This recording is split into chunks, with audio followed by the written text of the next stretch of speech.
오랜 시간 끝에 이룬 꿈이었습니다. 지난 3월 창혁 씨는 30년 동안 앓고 있던 강직성 척추염 수술을 하게 됐다는데요. 예. 고생하셨네.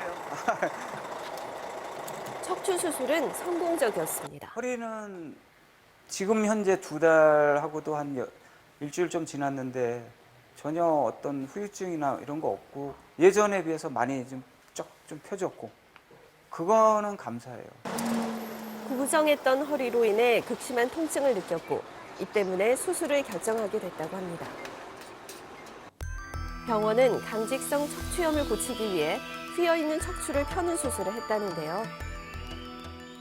수술이 쉬운 수술은 아니다. 어려운 수술이니까 그에 따른 많은 부분들이 같이 동반되는 수도 있으니까 들어가기 전에 기도하고 들어갔습니다. 잘 좀 펴줬으면 좋겠다. 4시간 동안 진행된 수술. 그런데 이후 믿을 수 없는 일이 벌어졌다고 합니다. 한마디로 표현을 하면 청천벽력. 오른쪽 눈을 감으니까 지금도 그렇지만 깜깜한 거예요. 그냥 뭐 암흑처럼 깜깜하더라고요. 안과 선생님, 과장님이 오셔서 직접 눈을 체크하고 문제가 있다 해서 바로 응급조치와 약물 치료 모든 것들이 진행이 됐고. 척추 수술 후 창혁 씨에게 남겨진 건 허혈성 시신경 손상. 혈액이 제대로 공급되지 않아 시신경에 손상이 와 이로 인해 현재 왼쪽 시력을 잃었다고 합니다. 때문에 시각장애 소견까지 받은 상황이라는데요. 경험상 돌아오는데 1년이 될지 10년이 될지는 알 수가 없다고 하더라고요. 고통에서 벗어나고자 한 수술이 또 다른 고통과 마주하게 될 줄은 몰랐습니다. 왼쪽 시력을 잃게 된 원인은 대체 뭘까요? 네, 안창혁 씨는 전신 마취를 한 후 척추 수술을 받았는데 왼쪽 시력을 잃게 됐다고 주장하고 있습니다. 오늘은 마취과 전문의 김덕경 교수님과 얘기 나눠보겠습니다. 자, 교수님, 허혈성 시신경 손상이 뭔가요? 허혈성 시신경 손상은 시신경으로 가는 혈류가 심하게 감소하거나 차단되어서 산소 공급이 원활치 않아서 시신경이 손상받게 되는 질환을 말합니다. 여기서 그림을 보게 되면 여기 노란 부분이 시신경, 그리고 빨간색, 파란색으로 표시된 부분이 혈관을 나타냅니다. 외부 압박으로 인해서 시신경으로 가는 혈류가 눌리거나 안압의 압력이 증가해서 시신경으로 가는 혈류가 감소하거나 차단되면 허혈성 시신경 손상이 나타나게 됩니다. 네, 그런데 척추 수술을 받았는데 이 허혈성 시신경 손상이 온 이유 잘 납득이 안 가는데요. 해당 환자의 입원 경과 기록을 보게 되면 수술 중에 부적절한 체위 유지로 왼쪽 눈이 심하게 눌려서 허혈성 시신경 손상이 발생했던 걸로 추정됩니다. 척추 수술이 보통 진행 시간이 얼마나 되죠? 한 4시간 정도 4시간 동안 수술을 받으면서 이 눈이 눌려서 이런 사고가 발생하는 건가요? 예, 이 환자 같은 경우는 엎드린 상태에서 수술을 할 때 그 안구 부분이 압박을 당해서 발생했던 것으로 추정됩니다. 이런 사고가 종종 발생하기도 하나요? 본 수술 같이 엎드린 네. 자세에서 실시하는 척추 수술이 가장 대표적인 경우고 많게는 1000건에 1건, 적게는 10,000건에 1.7건 정도로 발생한 것으로 보고되고 있습니다. 자, 현재 창혁 씨는 오른쪽 눈으로만 생활을 해야 되기 때문에 일상생활은 물론이고 지금 일에도 굉장히 많은 지장을 받고 있다고 합니다. 자세한 이야기 화면을 통해서 더 들어보시겠습니다. 남들에게는 별게 아닌 일일지라도 창혁 씨에겐 너무나 버거운 일이라고 합니다. 한쪽 눈으로만 생활을 해야 하기 때문에 모든 일이 더뎌질 수밖에 없는데요. 예전에 두 눈으로 볼 때는 편했는데 지금은 조금 어렵네요.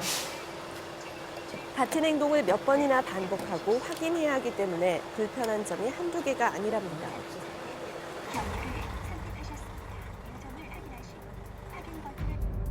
의료진은 전신 마취를 한 뒤 수술 중 자세가 바뀌며 문제가 발생했다고 설명했습니다. 스펀지 틀이라고 하더라고요. 안에 이제 구멍이 뚫려 있고 얼굴이 글로 쏙 들어가잖아요. 척추를 당기니까 이 몸이 얼굴이 움직이면서 스펀지 틀에 이 눈이 이제 이렇게 밀리게 되는 거죠. 수술을 하는 장시간 동안 창혁 씨의 눈은 지속적인 압력을 받게 됐고 이로 인해 시신경에 손상이 왔습니다. 또한 눈에 이상을 발견한 병원은 곧바로 치료를 시작했다고 하는데요. 의료 사고 맞습니다라는 표현부터 서두에 시작하면서 해요. 그러니까 병원에서 미안하다, 뭐 잘못했던 부분이다라고 인정을 하죠. 인정을 하는데 그에 따른 대안을 제시하는 것들에 대해서는 인정하는 것 같지가 않아요. 이에 병원은 수술 과정에서 생긴 합병증에 대해 위로를 표하며 적절한 보상을 논의하고 있으나 환자의 기대 금액과 병원에서 집행할 수 있는 예산과 차이가 있기 때문에 현재 한국의료분쟁조정중재원의 중재를 받아 객관적인 보상 범위를 조정해 잘 마무리될 수 있도록 노력하겠다고 전해왔습니다. 자, 교수님, 이번 사례는 의료진이 환자 상태를 제대로 체크하지 못해서 생겼으니까 제가 봤을 땐 의료진의 이제 좀 과실이 좀 크지 않나 싶은데요. 어떻게 생각하세요? 사실 이런 경우는 수술을 위한 체위 유지 과정에서 이제 발생한 거기 때문에 사실 최초 체위를 실시하는 외과 의사와 그리고 이제 그 체위 유지를 계속 관찰할 의무가 있는 마취과 의사가 모두 책임으로부터 자유롭지는 못할 것 같습니다. 네. 네. 자, 실제로 이 수술 전에 마취를 하고 이 수술이 진행되는 동안 의료진이 이 마취 상태를 계속 체크하고 있진 않나요? 특히 이 환자 같이 이제 체위 유지와 관련해서 눈에 직접 압박이 가해지지 않는 여러 체위 유지 보조 장치를 했을 건데 척추 수술하면 여러 가지 막 나사도 이렇게 돌리고 망치질하고 이렇게 하면 들었다 놨다 왔다 갔다 이동이 되니까 체위가 좀 변경됐고 그게 엎드려 있으니까 덮여 있는 상태에서 확인하기가 힘들었던 측면이 있었을 것 같아요. 참 이 면밀하게 좀 관찰을 해야 될 필요가 있다라는 생각이 드는데요. 이게 좀 드문 일이죠? 사실 아주 드물게 발생하는 것은 맞습니다. 그런데 만약에 이런 의료진 같은 경우에는 주기적으로 환자 관찰을 할 필요가 있고 환자분 같은 경우도 수술 후에 마취 회복 후에 시력 이상이라든지 아니면 안구 충혈 같은 게 생기고 통증이 생기면 즉시 의료진에 알려서 네. 빠른 적극적인 치료가 필요할 것으로 생각됩니다. 자, 병원은 의료 과실을 인정했고요. 그리고 의료분쟁 중재원을 통해서 보상하겠다고 환자한테 전했는데 중재원의 중재를 받는 게 의무 상황인가요, 보통? 그렇지는 않습니다. 네. 환자가 중재원에 의해서 이거 분쟁을 해결할지 말지는 전적으로 환자의 권한이고요. 네. 다만 환자가 신청했을 경우에 종전에는 의사가 응할 의무가 없었는데 신해철법이라고 해서 개정이 됐거든요. 네. 그래서 사망사고라든가 식물인간 상태가 됐을 경우에는 응할 의무가 있습니다. 그러니까 조정 절차에 들어가게 되는 거죠. 네. 예. 근데 만약에 환자가 이 의료 분쟁 중재원 신청을 거부하고 네. 소송으로 배상을 원한다고 하면 어느 정도 받을 수 있나요? 예. 그러니까 한쪽 눈이 이제 시력이 상실된 거잖아요.